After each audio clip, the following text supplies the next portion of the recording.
Hello and welcome to the Money and Banking Law Podcast with Joe Silvia, brought to you by Dwayne Morris, an international law firm with roughly 30 offices and 1,000 lawyers all over the world. I'm your host, Joe Silvia. I'm a former Federal Reserve lawyer who represents banks, fintechs, and financial services clients on M&A, payments, and regulatory matters at Dwayne Morris. I'm also a core member of our banking, fintech, and digital assets and blockchain practices. Now, while we can't provide legal, financial, investment, or tax advice on the podcast, our goal for the Money and Banking Law Podcast is to inform and educate our clients and friends on both the fundamental concepts and structure of the banking ecosystem, as well as critical developments in the law and regulation of money and banking. Thanks for joining us today. As always, if you have any questions from any of our podcast episodes, please reach out to me at jsylvia@dwaynemorris.com.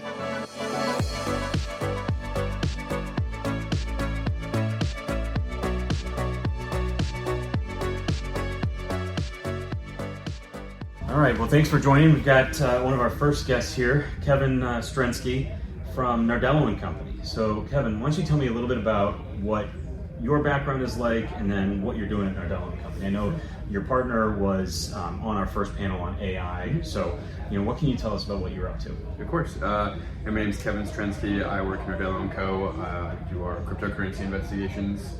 My background previous to Nardello & Co., which I joined in January, I was a contractor for the Department of Defense, Department of War, focused mostly on illicit finance, particularly cryptocurrency investigations. So kind of where a lot of my focus lies is rooting out, identifying, attributing, and rooting out illicit activity on the blockchain. That can take many different forms. So it's not always going to be on-chain. We always say that the best investigations are only going to be about 50% on-chain. The rest is going to come off-chain with your traditional attribution, finding the actual person and true name, figure out where they live, any sort of sanctions implications for a business or financial institution, and creating a holistic picture of risk. Yeah, we first connected at the Merkle event that we did in New York a few weeks back, and one of the things when I talk to especially traditional financial institutions, banks and otherwise, one of the first things and the immediate reaction that I get is, well, blockchain and digital assets, digital currency, Bitcoin, it's just a way to launder money, right? Mm-hmm. So it's anonymous, you can't find anything. And the more that I try and talk to them, some come around a little bit to acknowledging that, yeah, it's anonymous, but there's a lot of transparency as well that you can get to. And so then I talk to folks like you, and it's like, no, you're doing these investigations and finding the actual people behind the numbers and the hashes and all that stuff. So that's really fascinating. Nardello, help me understand a little bit more about Nardello more broadly with the company. Yeah, Nardello & Co. We're a global investigations firm. So I work in our forensic investigation, financial investigations and forensic accounting practice. So not just crypto, right? That's my bread and butter and where I sit. But we do all sorts of traditional investigations, due diligence, corruption, white collar, criminal defense, things of that nature. But I really like what you said earlier. Crypto, it is a common misconception that it's anonymous. We call it pseudo-anonymous because you can actually find someone's real identity through cryptocurrency tracing, which is exactly the type of work that I do. And I think that that's super important for people to understand that, it seems like a black box, it's scary if you've never made a crypto transaction, but it's not. And we can apply a lot of the same principles that we do for anti-money laundering controls at traditional financial institutions to the blockchain to make it make sense, but also to make it less scary. So more people will adopt it, understand the rails and the risks, and that it's really not too different at the end of the day. That's awesome. So just generally, I want to ask, what you're kind of looking forward to as we look at consensus the next couple of days. But also, just from a general perspective, is there anything in particular you're seeing in the market, or are you being asked to perform certain tasks more repetitively than others, or more consistently than others? Where do you see some of the market in terms of the investigation side going, at least at this point? Yeah, I think that in the cryptocurrency space, there's always been a lot of competition, right?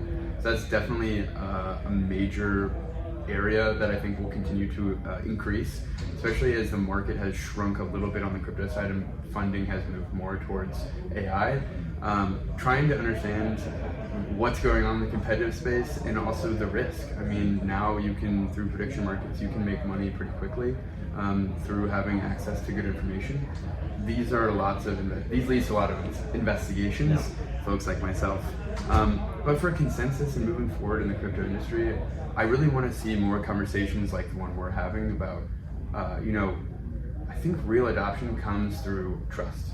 Building trust through real guardrails, through real compliance systems, through KYC, and feeling like your money is safe. Every time there's another hack, people always feel skittish, and rightfully so. But I think the way forward is not through new technology innovation necessarily. It's through compliance and building trust, bringing in partners from the traditional financial world, brands you know and trust, folks like yourself, to bring that trust, to bring more people on chain. Yeah, that's absolutely right. I mean, when I was on the panel at the first Merkle event that we did, one of the questions was what will it take for broader adoption? I think we were talking more specifically about stablecoins on that panel.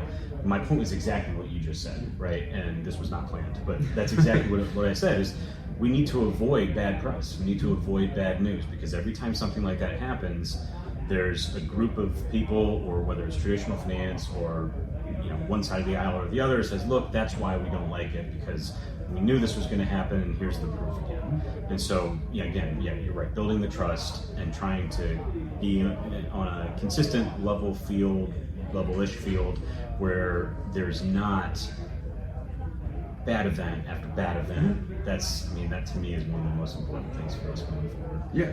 And I think that definitely there's a lot of bad press around traditional financial ecosystem, right? Fiat's used every day for bad things. Yeah. But the difference is when you're trying to build the transaction platform of the future, you're trying to completely revolutionize the way we interact with our money, you're fighting an uphill battle, because you're dealing with trusted brands and ways of making payments that have been around for decades, if not centuries. You kind of need to establish yourself. We need to make sure that we win over people through more compliance than perhaps is necessary, because you have to fight that uphill battle to gain more adoption. Yeah, 100%. So anything in particular here at Consensus outside the conversations that you're looking forward to? Who's most important for you to be meeting and connecting here with? I think folks like yourself, law firms, a lot of times when their investigations are necessary, the first call is to their counsel. So folks like yourself. But I think also talking to builders in the space, getting a sense of not only, hey, if you ever have a problem, give me a call, but also start the conversation with them and make them start to think, okay, how do I build my compliance into my product so it's not an afterthought and I'm not having that, moment of, oh gosh, I'm in a bad spot, I really need help now. Taking proactive steps to think about that as part of the basis of any strong product.